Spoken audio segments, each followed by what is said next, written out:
Hi, my name's Guy. I'd like to share with you about my experiences with plant medicines and how significant this has been for me in my deepening discovery of who I am, how I am, and how we function and operate and optimize as human beings. So I'll leave a few maps and models and a few words which I'll explain and broaden a picture, a horizon for you, which I've discovered over many years of research with these magical plants from Pachamama. So one of the first things is to give a description to who we are in terms of consciousness. So it's largely understood that we have personal consciousness and a personal unconscious. So this is the narrative of who we consider ourselves generally to be. Then we go deeper, we go into more sort of mythic, archetypal regions, which has been coined by Jung as the collective unconsciousness, or Plato called this the world's soul.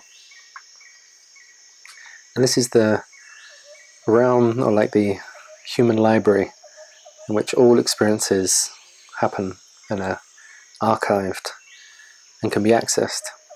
This is the collective unconscious, generally unconscious, but it can be made conscious.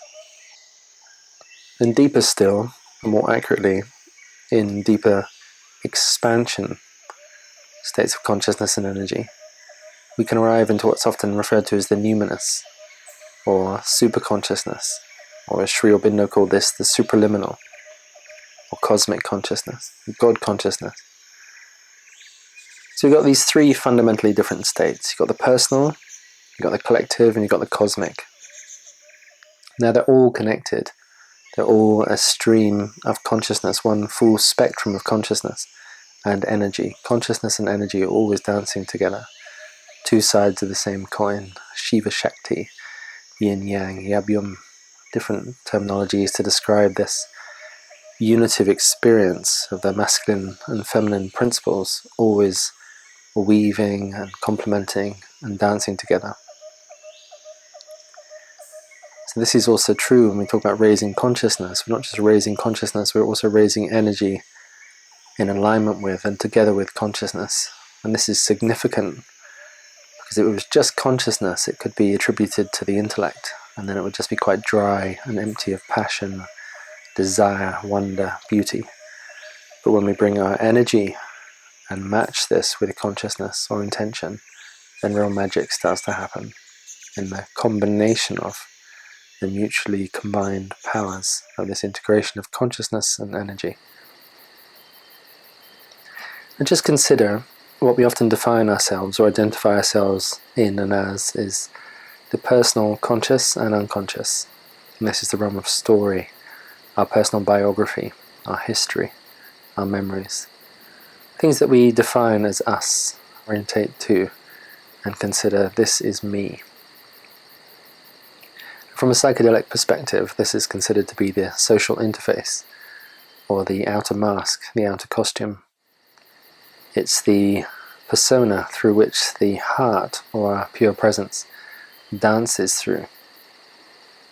Now you can experience this also in meditation and many other versions and forms of altered states research. As you pass through the terrain of the personal consciousness, the thoughts, feelings and sensations that you attribute to you, everything expands out and becomes more miraculous. Now all of it is miraculous, but we're just not used to being in expanded states of consciousness and energy. So it can be a great surprise when we enter into the personal unconscious, goes deeper into the collective unconscious. We start to access memories and stories from our ancestors and relatives and other human beings from all around the earth at all different times and points of history. Or you enter into the realm of the archetypes, the sacred mythology of our human species. And this is phenomenal to be able to access and tune in. I also think there's a consideration here to be had for what people often consider to be past lives. Sometimes we can just tune in accurately to the collective unconscious and tune into other people's lives, other people's intelligences and experiences in such an empathic way that we could consider them to be our own. As we go deeper, we start to move beyond the narrative, even of persona or past lives or future lives, because we start to enter into the unified heart field, or the Brahma, the oneness, the non-dual, that which is all-embracing, the blue sky that contains all the clouds. This is what happens as you enter into deep states of meditation, where you transcend. That doesn't mean you get rid of, you just simply expand and include. So I still include my persona, still include my conscious and unconscious and collective unconscious and collective consciousness. But I'm not stopping there. I'm not saying this is it. I'm not identifying as this. I'm allowing myself to enter deeper states, broader states, more expansive states of freedom that are always already here. The only thing that keeps us from experiencing this is our obsession with identifying that we're less than this. So it's optional. You can identify as a persona, as a limited being, beliefs and thoughts and values and experiences, and define yourself and live by these beliefs and behaviors that you say are you. This is your own choice to hold yourself inside this container. But the whole purpose of non-ordinary states, or shamanic states of consciousness, or altered states of consciousness as they're sometimes called, is we suddenly alter our state. We go beyond the horizon of the known. Of course, when this first happens, and this for me it was also very unfamiliar territory, into the psychedelic realm, you start to have visions and geometric patterns, and you can communicate with the earth and hear the song lines from the plants and the trees and the stars. It's like entering into Narnia, this communion with nature.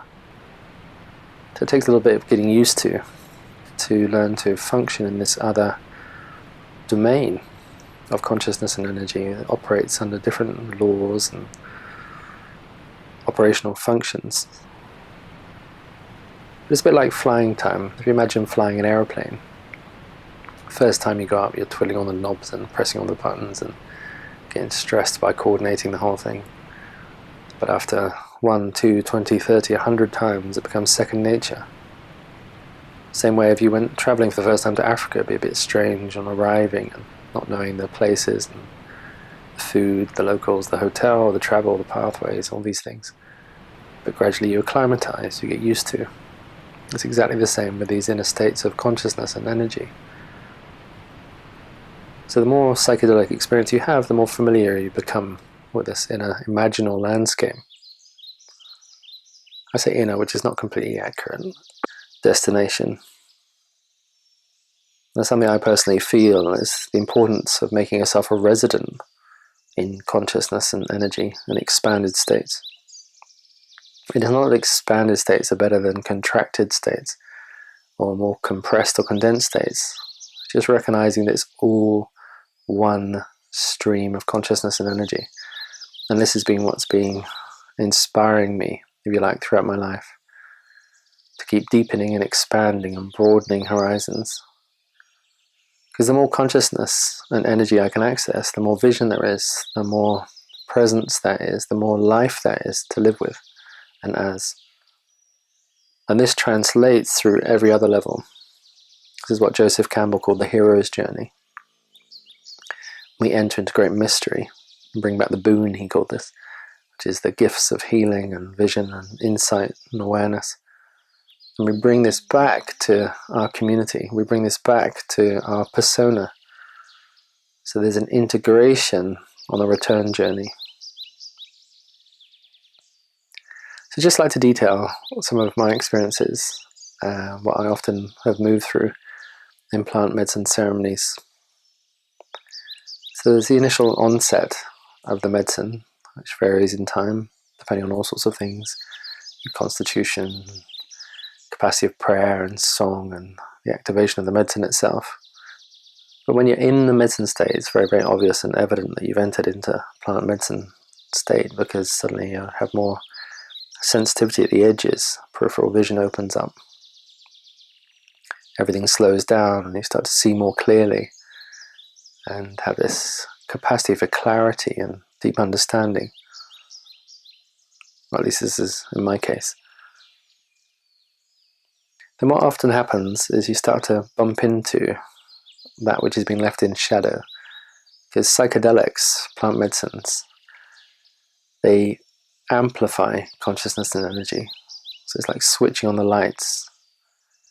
So we could consider this in terms of the analogy that as a regular human being we have a little torch and we see a small narrow beam in front of us. In the psychedelic realm, the torch becomes like a football floodlight. We suddenly see the whole pitch, the whole play, all the different dimensions and energies and things we've been missing. People often call this an awareness of synchronicity. We start to actually see how things are linked together and cause and effect. We start to see the repetition of patterning. We start to notice in ourselves how we've been on looping thoughts and looping circumstances. Maybe the scenery's changed, the people have changed, relationships changed. But the energetic phenomena is very clear to see when you're in this psychedelic, superb awareness state. You start to notice the details of the patterns that have been running through you. And in this noticing, you start to also become aware of your creative causality, your part in the play. Now, of course, life is collaboration, and is built up through co-creation, so it's not to say that you're totally 100% responsible for all things at all times, because we're collaborating and coexisting together and overlapping with our creativity and energies and consciousness. What I started to notice was the places like the blind spots in my own awareness. And in those blind spots, I'd been perhaps blaming other people or feeling frustrated with circumstances. I'd been externalizing the phenomena and giving power to circumstance. In the medicine state, in the deep meditation that comes from this awareness, you start to see how I've been contributing, not on purpose necessarily, but from my unconscious patterning. It's like being a knee-jerk reaction to events. So I start to see more and more clearly how I was part of the cause, how I was contributing in energy, vibration, thought, belief, values, and behaviors to the experiences of my life. I start to notice in even more detail how my life is much like a boomerang. And sometimes I consciously throw the boomerang out. So I consciously, deliberately create and cause existence to happen. And sometimes it's what I call auto-egoic reactivity. So creativity is still continuously happening. But in the second instance, it's happening from the unconscious, from the default patterning, which is the unexamined territory of my own Pandora's box. Now, the psychedelics, they open the Pandora's box, they turn the lights on, and you start to see how our thoughts and intentions and beliefs contribute to the manifestation of the reality and circumstances we live in and relate to others with. This encounter, when the lights come on, is often considered to be the healing phase. They call this the cura, it's the medicine work, where it's the purification process. So there's a physical purification, sometimes you vomit, and as you're vomiting you often see the energetic patterning that you're releasing, which is why it's not called vomiting, it's called getting well. You're releasing and cleansing, and at the same time also understanding deeply why things have been the way they've been. So you're really purging, releasing, letting go. This is often accompanied by a blessing phase, or recalibration if you like. There's this realignment where you've released the toxicity in your system, the condensed unconscious patterning that's been causing all sorts of dramas and conditions and reactions and blame and pain. And you release this from your system. It's like you pull out the root, the weed, if you like. And the weed shrivels up, goes back to the earth, goes back to the soil, is recycled back into the life form. So it's not so much you get rid of it, it's like you alchemize it or transmute it. You start to notice more and more that there is no place for judgment. To judge our behavior might be like the first call, if you like, of awakening, to take responsibility for some unconscious behavior, to apologize and say sorry. But the deeper state is to actually understand why this is being caused in the first place. Apologizing is an after effect of unconscious behavior. So as we start to wake up and become more aware, we start to notice how we've contributed to our behavior. So as we pull out the roots of our unconsciousness by switching the amplified lights on, which psychedelics provide, we start to realize we have a choice. So then what often happens, or did in my case, is go deeper into prayer. And during these medicine ceremonies, you're often singing ikaros or mantra songs, chants, beautiful heart-centered songs that are giving teaching and wisdom and energy, and often guiding the direction of the journey as well. The shaman, in the singing of the songs, is setting up new vibrational fields and possibilities in which you can travel and experience more dimensions of yourself. This holding space, this vibrational container. Sometimes you can even start to see the songs not just as the sound that you're healing. Some people call this synesthesia, where you start to see the colours and the energies which are in the songs. Sometimes your empathy is so super sensitive, you can also feel where the shaman is singing from. So not just words or abstract ideas, but they're singing the energies into creation. They're creating wave particles, quantum fields that you experience as a participant in the ceremony. What's really happening on all the aspects of the psychedelic experience is that we're amplifying consciousness, becoming super aware, and we start to notice things that we didn't really notice before in daily life because we were operating with the blinkers of belief and self-definition.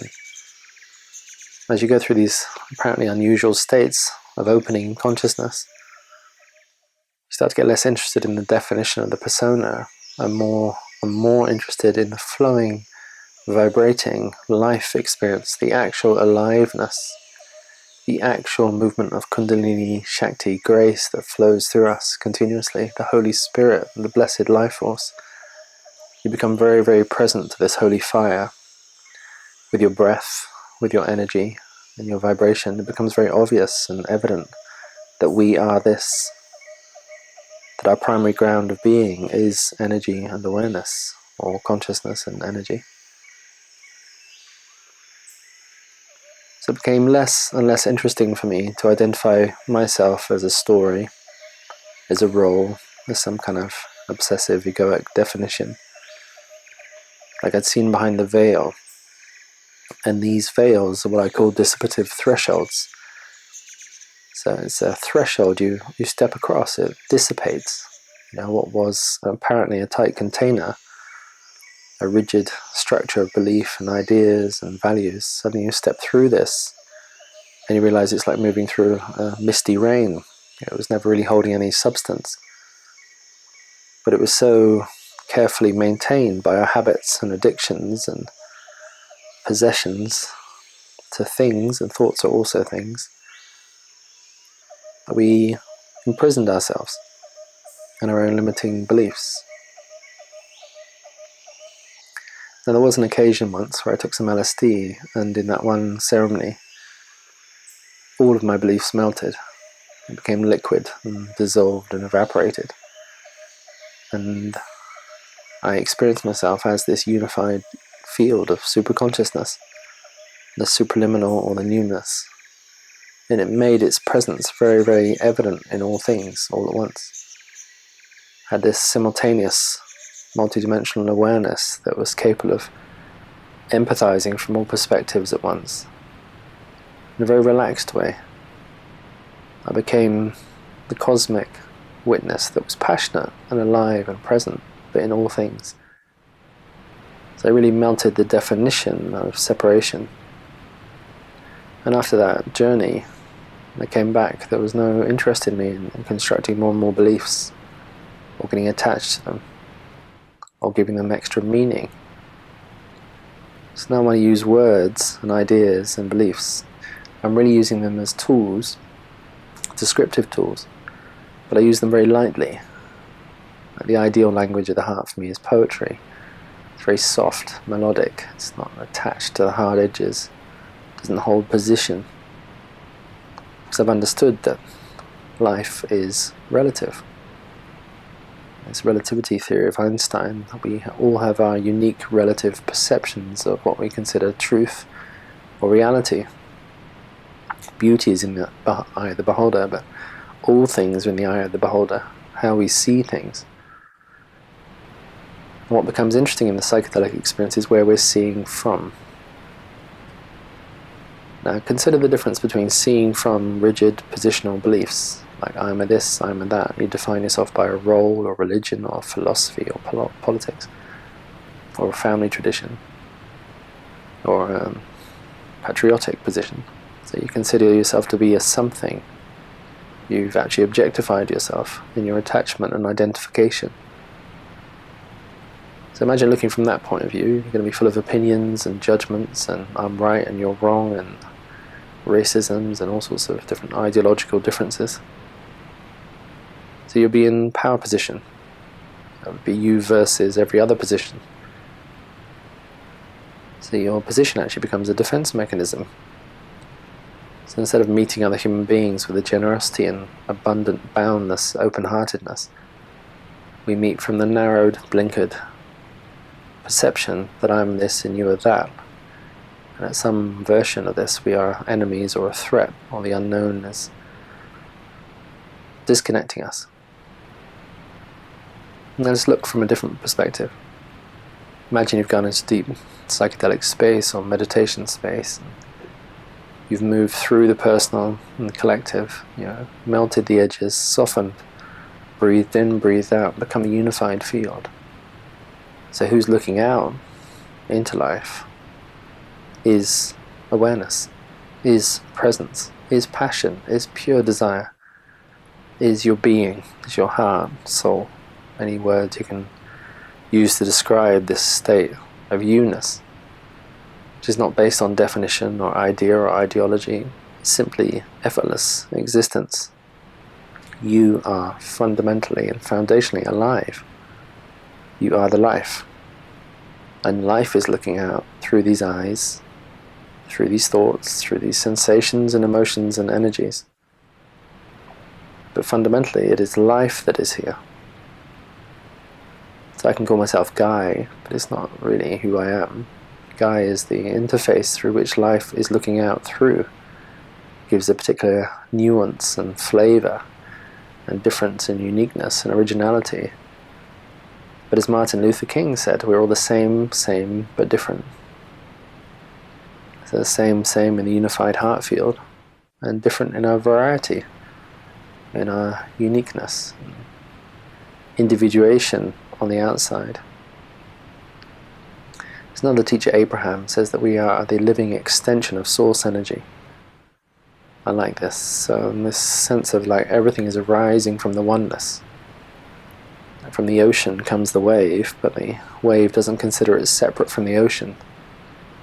It recognizes its unified nature as the ocean. It's all water.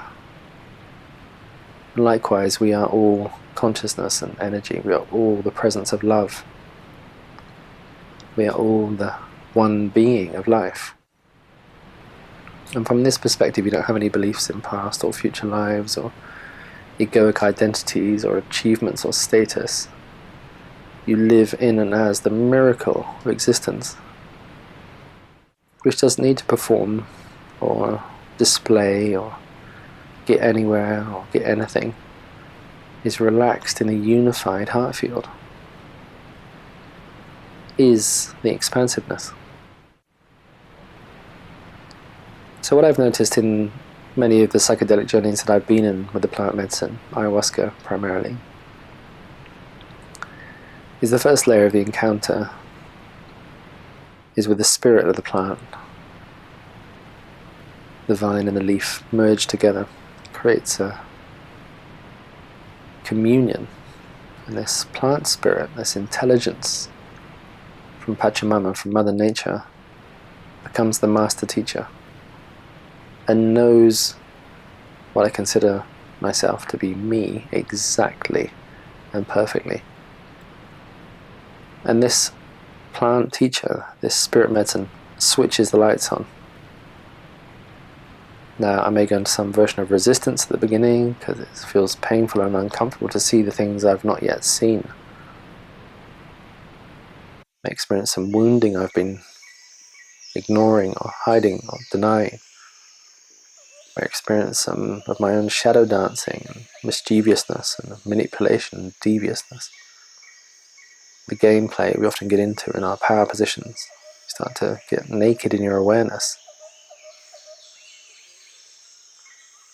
This is a sort of moment of forgiveness or confession as you start to reveal some of the things that have been running in the background, the underbelly of human existence underneath the social politeness and the facade of civilization. You really get in touch with the human creature that you are, and how uncomfortable it is often to be human. The pain, the loss, the grief, the sadness, the sorrow, the despair. And all these things we put a big smile on and cover over. But there's love in the medicine space. You feel the love, like this cosmic therapist that's holding you.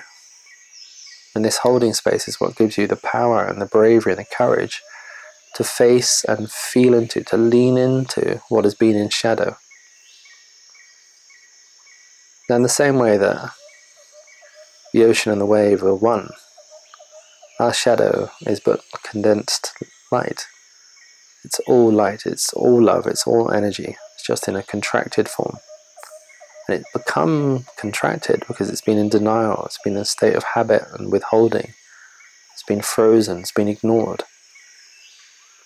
This is what's really causing the suffering. There is pain, which is the natural response to uncomfortable moments. And then there's suffering when the mind gets hold of it, gets attached to it, makes a story and a drama of it, and keeps repeating the story again and again and again. So it becomes a habit of suffering. You get addicted to it again. But to notice it, feel it, to allow it to rise, and to meet it with compassion and love and presence. And you're not alone in ceremony. Everybody is praying and singing, the shaman's holding space, the medicine's doing the work. There's such a strong holding field where you can lean into the difficult places. So this starts to clear the underbelly, the resistance, the places of judgment, fear, pain, distortion, confusion, misunderstanding. You can start to imagine this vacuum gets created. Now in this vacuum, there's a choice point. But because we're so super aware, it's like we have eagle vision, and because we're in touch with our creator presence, and because we start to realize the power of intention, it becomes really, really clear. Not just the power of will, not willful thinking with concentrated mind, but intention is something that also rises from the heart, from the belly, from the sex, from the mind all at once. It's a unitive intention, which is simply our choice from our being. Not a choice from a reaction, not a choice from trying to fix something or avoid something, not compensatory choosing, but a choice that comes from the genuine depth of what we can call our soul, our spirit. Now these intentions have profound meaning and purpose and direction. So you often have vision quests, which are called Mirror Sao in the Center Daimyo tradition. It's like a vertical moment when suddenly you have a illuminated vision of new possibilities. Where before there was contraction and pain and suffering and willfulness, there's hell states that we often get locked into, bound by. With that released and recycled and transformed, then comes possibility. So this wakes up a different stage in the ceremony. From the healing comes the creation, conscious creation. which rises from our visionary states. So you start to see more clearly. You start to discover deeper gifts that were being obscured because we were busy blocking them with our limiting thoughts and behaviors. You start to notice your deeper desires that were hindered by low self-esteem or doubt or fear or discouragement. You start to access your bravery and courage and this lion-hearted, like Aslan in Narnia, this powerful lion, godlike being starts to rise, and you start to feel your warrior force. Because you can see so clearly, because you're so connected to the light of life and the love and the presence, this space of communion and grace. You're absolutely in touch with yourself as the life field. In this place, when you focus into vision and then declare intention, this is at a super conscious level, so much deeper than affirmations or repetitive thoughts or even mantras. Clear intention seeded from super consciousness is a causal energy from the heart. So I've dreamt up many, many, many different realities in psychedelic space. The clearing, the healing happens first. I accept this, I welcome this, enjoy the release. I don't know if I actually enjoy, but go through the process of the release and the transformation, and the renewing, revitalizing, refreshing, and then to step into creative mastery, to design your life, to intend your life, and you feel the power of life with you. And these visions are so accurate because they're coming from your deepest place in your heart, connected to this super consciousness, intelligence, and love and wisdom and presence and passion and energy. And when you intend from here, when you choose from here, and pray from here, you become the living vibration of the vision. In our personal consciousness and unconscious, we often see these deeper values as things, as objects, as categories. So you might have words for vision, for example.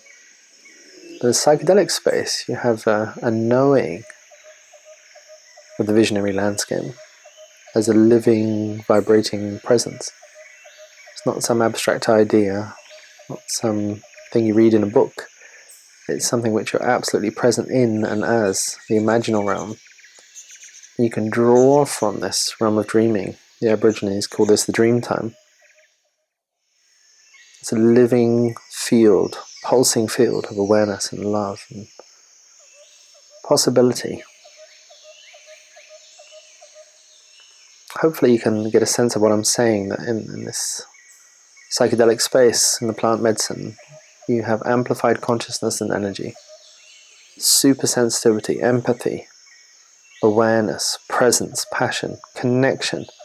You feel the synchronicity field because you're living from your depths. Now people talk about spirituality again like it's a thing. Everything's spiritual. Every single state and level and dimension is spiritual. But as we touch the expansion of consciousness and energy, which includes everything else before it and prior to it, nothing's prior to it, it is within it. In you I live, move and have my being. Everything is functioning within the totality. In this way of being, you feel your wholeness. So it's a very different story to create from scarcity and aloneness and desperation and survival, and to create from blessing, from wholeness, from presence, from connectedness.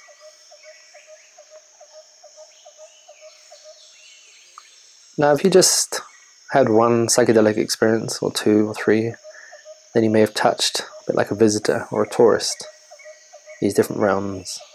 And it can be like going into the fairground or the sweet shop. And you can have transformational experience, but not necessarily have the grasping of what you're seeing into or feeling into or leaning into. So for me, the shift, I've worked with plant medicine for maybe 20 years, the shift and the grounding and the integration, where you move from the position of being a tourist to a resident. So you're not just idly visiting and enjoying the scenery. You're actively working in and as and with each and every dimension that you experience. And what it's brought me is a deepening understanding of my own multidimensional nature. And I'm certain of this, that we function simultaneously on all levels all at once, and that we can have the capacity and the awareness to see all these levels all at once. And I didn't know this before. I was blinkered, I was blinded, I was limited, I was conditioned, I was in the matrix, I was in this idea of a self, this illusion of a self that was given to me, that I believed in and attached myself to and identified with and lived out of. From my beliefs, limiting beliefs, came my limiting behaviors. And this process of melting belief and this softening the edges and moving through the thresholds, you enter more and more into the numinous. And at first it seems like an altered state of consciousness, unfamiliar and strange. But after hours and hours of ceremony, days and weeks and months and years of ceremony, you start to establish yourself in the ground of cosmic consciousness. And it becomes equally as familiar as once upon a time the personal sense of ego was to you. So your ground of being, you're shifted your perception from limitation to allness, from scarcity to abundance, from isolation to wholeness. It's not an idea, it's not a fiction, it's not a fantasy, it's not a religious concept or ideal. It's a living, vibrating presence. It becomes more and more established.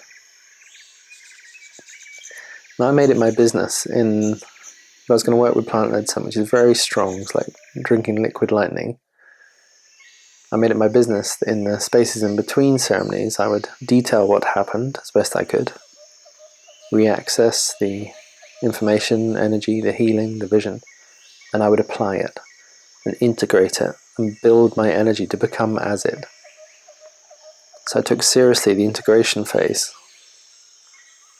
So I wasn't just there as a sightseer, just have pretty pictures and geometric patterns and speaking with spirit, which is amazing and awesome and fantastic, but it's also the sideshow.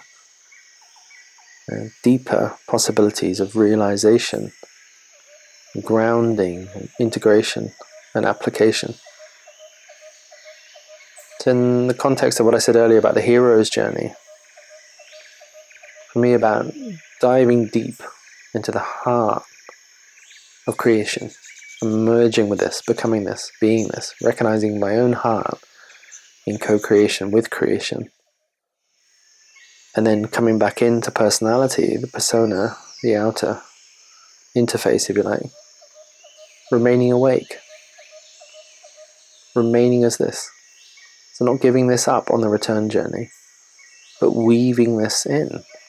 So Guy becomes the voice piece of cosmic consciousness and energy, becomes the transmission of vibration and energy and vision and beauty and wonder and presence. It becomes the spokesperson or the ambassador of these internal states, these revealed states, these numinous states of being that belong to all of us, each and every one of us. So what we start to imagine is that there's all these thresholds, instead of them being definitions and like border posts. It's quite a good way of seeing it, actually. So from the ego into the collective consciousness, like a border post you've got to pass. Show your passport, get permission, get a visa. And this is also about testing your capacity for shifting consciousness and energy. So eventually there are no more borders and checkposts and stop signs or thresholds or divisions or separations, because you start to see the wholeness. And it's not given all at once. That would be too, for me, if that had happened, it'd be too much blinding light. It'd be too much information to process. If you lived your whole life in this dark cave and you suddenly come out into the brilliant, open, sunny landscape, it just blow your mind. And so in psychedelics, it often gives you piece by piece, progressively, openly, the next horizon, the next initiation. And I started to see the perfection of this. I was given what I could handle. I was given release and the healing that I was able to embrace and face and feel and resolve. Then gradually, I start to build more stamina, vibrational stamina. And then you start to understand more about the territory, start to understand how vision works, how intention works, how energy works, how dance works, how lovemaking works. Any subject is available for you to look at and experience and ask and explore. And you're exploring it not through the rational, not through the mental, not through ideas. You're exploring it through a feeling, pulsing relationship that knows directly. So it's no longer second-hand knowledge. You have direct transmission from the intelligence of life. All you have to do is set your intention. In many ceremonies, I'll set a very clear intention. I want to study a particular aspect of life or love or relationship or parenting or creativity. I bring my focus to this. I bring my prayer to this. I bring my asking to this. And then I'll bring my listening to this, my receiving to this, my opening to this, so that I'm prepared to see the boomerang of my prayer, to receive the gift that I've asked for. And this way I've studied more and more and more of the cosmic consciousness. And what I've been doing over these last several years is finding ways to weave this together in workshops and teachings and coachings and on the dance floor in ways that don't need the psychedelic medicine. In my personal case, it's been very beneficial to work with plant medicine. Maybe it's because I was so stubborn and so fixed in my mind and so blocked and limited and afraid and suffering. I had some traumatizing events in childhood and took some time to release these. So in my case, psychedelics were useful and beneficial, and somehow I felt very aligned to them, and I haven't even begun to talk about the love and the beauty of Pachamama and the opening to the sacred awareness of our earth as a living being, as Gaia, sentient, awake and aware. This communion you have with the plants and the animals and the stars, just opening the heart into the purity of the beauty of nature. To feel the love of the goddess in your own body, to feel the love of the goddess in the song of the stream, to feel ecstasy and bliss as you open your eyes and look out into the jungle and hear the different sounds and the song lines and the energy pathways, and you can feel all this. Many times I felt like I was Tarzan in the forest. There was a ceremony where I ran naked through the jungle under a full moon, just in complete and utter harmony with all things. And then I found a river and bathed in this river under the full moon and the jungle sounds surrounding me. This was like a physical communion with Mother Nature, with Pachamama. I was her, she was me, and everything was surrounded and connected and one and unified. And this experience and these kinds of experience have such a deep, profound opening effect on me. Then on the return journey, if you like, as you come back to the world of man, the world of thought, the world of sensation and emotion, what I've learned to do is to translate these experiences in certain distinctions or ideas or dance movements or breath practices as ways of interfacing with people, to show them, to provide doorways and gateways so that you can taste and touch these experiences. I've created something I call Colibri Heart Tribal Trance Dance, which maps out the psychedelic journey, which moves in the way that ayahuasca moves. It's like a moving, prayerful vision quest. It allows you to reconnect to your own nature profoundly, deeply, through breath and energy and movement and the tribal awareness and prayer and beautiful music and the medicine of the moment. So for me, it's all been about how to have these personal experiences as Guy, then how to universalize them, to see the common ground. And this is what I bring through my teaching, through my awareness, through my coaching, through my inspiration, through my poetry. I'm incredibly creative. It's like I'm just switched on in creativity pretty much all the time, because I have a intimate access and knowing of the numinous. I never close the door on the inside. This dissipative threshold that I talked about earlier have dissolved. My heart is here, and I'm happily sitting in the middle of my heart and the heart of creation as Guy, and love my humanity, love my masculinity, love my sense of personal self. But I do know so intimately it's not all that I am. And yet I can expand from source energy and consciousness through this and transmit through this identity out into the world. So this is a huge teaching for all those ego bashers out there trying to get rid of the ego or deny the ego or suppress or ignore the ego, instead of extending through the ego, aligning with and recognizing this unity between the personal, the collective, and the cosmic. So I'm just going to recap some points. I could speak for many, many days on the psychedelic experience. But just to recap some of the points I've shared today. It's one, to approach these plants with sweet reverence, recognizing that shamans and seers and sages and medicine men and women have been working with these sacred allies for thousands of years. And these plants, spirit plants, are ways for us to commune with nature in apparently unordinary ways at the beginning. But after a while it becomes very, very familiar and natural in the most obvious and opening ways of communing with nature and with your own nature. You start to open up this multidimensional awareness. You start to open up in sensitivity and empathy, deepening connection. Start to melt your attachment to ideas and beliefs and all these hardened edges that cause all sorts of racisms and divisions and suffering that happens on the ideological level. You go deeper as we expand into the nature of our humanity. So what comes out of that expansion is a deep love and compassion for humanity, for the earth. It's a living presence. This shift from the world of ideas into living vibrational experience. This is so foundational. And to live in your heart is not an idea. It's a living vibrational presence. It's a state of realization. You've discovered who you are, how you are, what you're made of, and this is where you look out from. This is what you bring into the outer life from the inner life. It's an inside-out experience.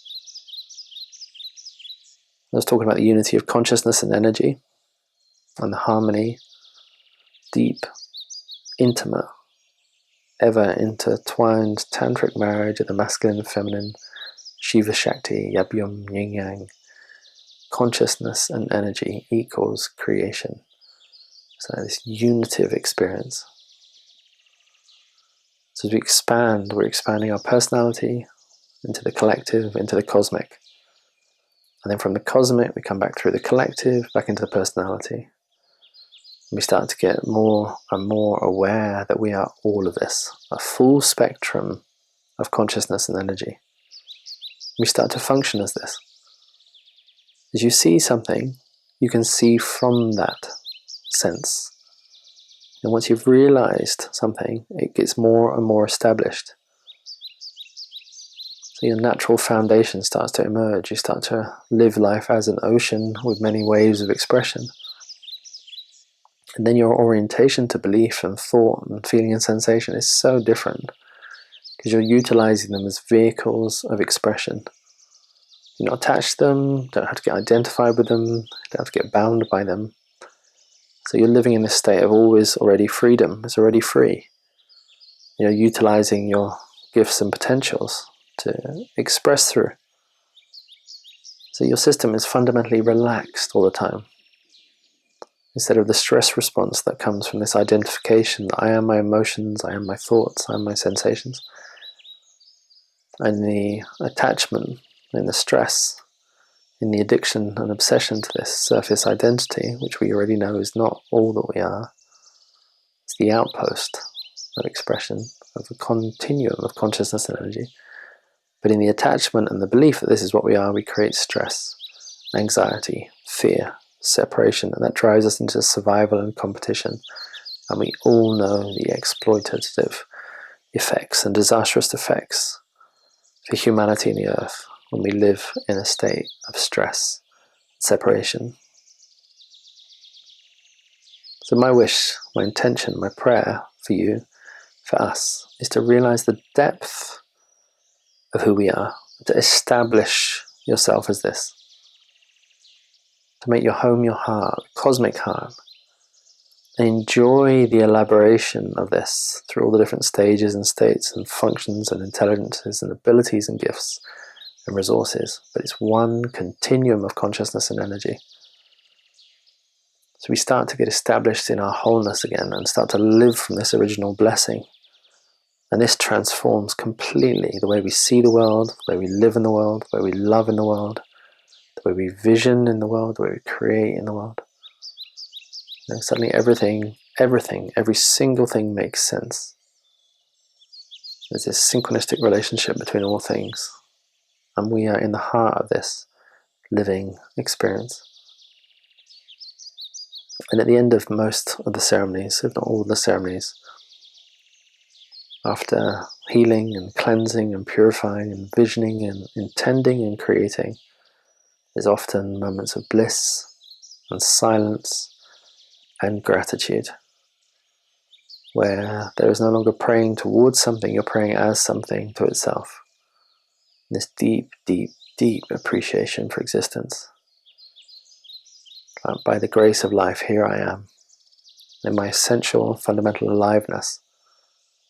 You come to like a standstill in which you feel the expansiveness of all things, and you rest into this as gratitude, as grace, as a living prayer. This state of heart that you are centered into is just so sublime, numinous, ecstatic, beautiful, blessed. The word that often came to me afterwards was plenitude. It's like higher than bliss. It's just this unified, heart-filled experience, cosmic unity, where you feel you're in the right place. You're here on purpose. Your life has meaning. Your heart is beautiful. Love is essential. And each of us, each one of us, has a crucial, important, essential role to play in this life experience. But it begins with us deepening into the core connection and understanding of who and how we are. So I want to thank you very much for listening. If you've got any questions or comments, please, in the below this video, write them down and I'll read them through and maybe make another video and respond to these things. If you want to get in touch with me personally, I'm Guy Barrington. You can send me a message on Facebook. We'd love to hear from you and see if you resonate with the things that I'm saying, or have had similar experiences or understandings or insights. Thank you very much for listening, and goodbye for now.